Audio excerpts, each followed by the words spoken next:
আলাইকুম প্রিয় দর্শকবৃন্দ, আজকের ভিডিওতে আমরা এমন একটি রহস্যময় কাহিনী নিয়ে আলোচনা করব যা আপনাকে ভাবতে বাধ্য করবে।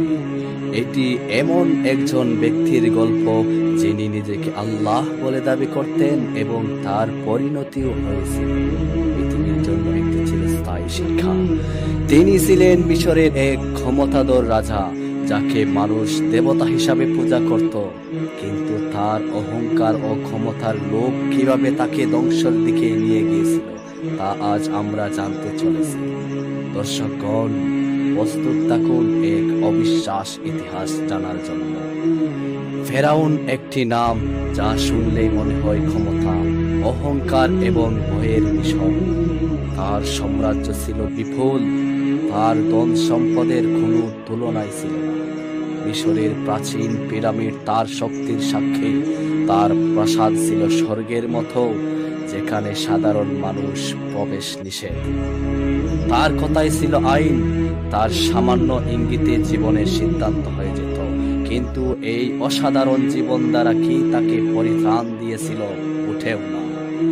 নিজেকে আল্লাহ দাবি করার দুঃসাহস।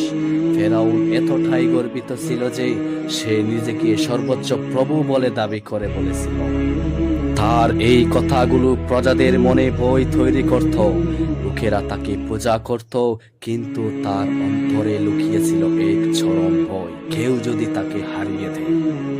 মুসা আলাইহিস সালামের আগমন, ফেরাউনের অহংকার চ্যালেঞ্জ। ঠিক এই সময় আল্লাহর একজন দূত হযরত মুসা আলাইহিস সালাম ফেরাউনের দরবারে আসেন। তিনি তাকে সতর্ক করেন, আল্লাহ ছাড়া কোনো প্রভু নেই, তিনি আকাশ ও পৃথিবীর স্রষ্টা। কিন্তু ফেরাউন তার কথা শুনে হাসতে থাকে। সেইভাবেই এই সাধারণ মানুষটি কিভাবে তার মতো রাজাকে চ্যালেঞ্জ করতে পারে? মুসা আলাইহিস সালাম তখন আল্লাহর নির্দেশে একের পর এক মুজিজা দেখান। তার লাঠি সাপ হয়ে যায়, তার হাত থেকে আলোর ঝলক বের হয়। মিশরের উপর বিভিন্ন প্রাকৃতিক দুর্যোগ নেমে আসে, পঙ্গপাল, প্লাবন এবং রক্তাক্ত নদী। ফেরাউন প্রতিবারই দুঃখ প্রকাশ করত, কিন্তু পরিস্থিতি স্বাভাবিক হলেও সে আবার তার প্রতিজ্ঞা ভঙ্গ করত। এক রাতে মুসা আলাইহিস সালাম বনি ইসরাইলদের নিয়ে মিশর ছেড়ে পালানোর সিদ্ধান্ত নেন। তারা দ্রুত এগিয়ে যেতে থাকে, আর ফেরাউন তার বিশাল সৈন্যবাহিনী নিয়ে তাদের দাওয়া করে। হঠাৎ লোহিত সাগরের কাছে এক অবিশ্বাস ঘটনা ঘটে। মুসা আলাইহিস সালাম আল্লাহর নির্দেশে তার লাঠি সাগরে আঘাত করলেও সাগর দুই ভাগ হয়ে যায়। একটি পথ তৈরি হয় যা দিয়ে বনি ইসরাইল নিরাপদে পার হয়ে যায়। ফেরাউন এই দৃশ্য দেখে অবাক হয়ে যায়, কিন্তু তার অহংকার তাকে থামতে দেয় না। সে তার সৈন্যদের নিয়ে সেই পথে প্রবেশ করে। ঠিক তখনই ঘটে অলৌকিক ঘটনা। সাগরের পানি আবারও একত্রিত হয়ে যায়, আর ফেরাউন ও তার সৈন্যরা ডুবে যায়। ডুবে যাওয়ার মুহূর্তে ফেরাউন চিৎকার করে বলে, আমি বিশ্বাস করলাম যে বনে ইসরাইল যে আল্লাহর প্রতি ঈমান এনেছে, তিনি সত্যই আল্লাহ।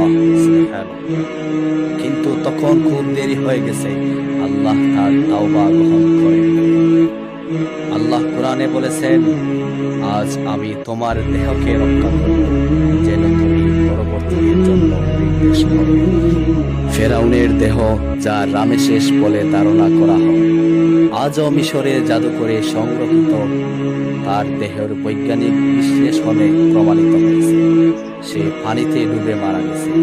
এটি কোরআনের সততার এক জীবন্ত প্রমাণ। ফেরাউনের ঘটনা থেকে আমরা কি শিখি? অহংকারের শেষ পরিণতি ধ্বংস। আল্লাহর আদেশ অমান্যকারীদের জন্য পরিণতি অত্যন্ত ভয়ঙ্কর। প্রকৃতি ক্ষমতার মালিক একমাত্র আল্লাহ। ইতিহাস থেকে শিক্ষা নেওয়ার আমাদের ফেরাউনের গল্প শুধু একটি ইতিহাস নয়, এটি আমাদের জন্য একটি শিক্ষা। ক্ষমতা, অহংকার এবং আল্লাহর অবাধ্যতা মানুষকে কোথায় নিয়ে যেতে পারে, এটি তারই উদাহরণ। আসসালামু আলাইকুম। ভিডিওটি যদি আপনার ভালো লেগে থাকে তাহলে আমাদের চ্যানেলটি সাবস্ক্রাইব করুন, লাইক দিন এবং শেয়ার করুন। আল্লাহ হাফেজ।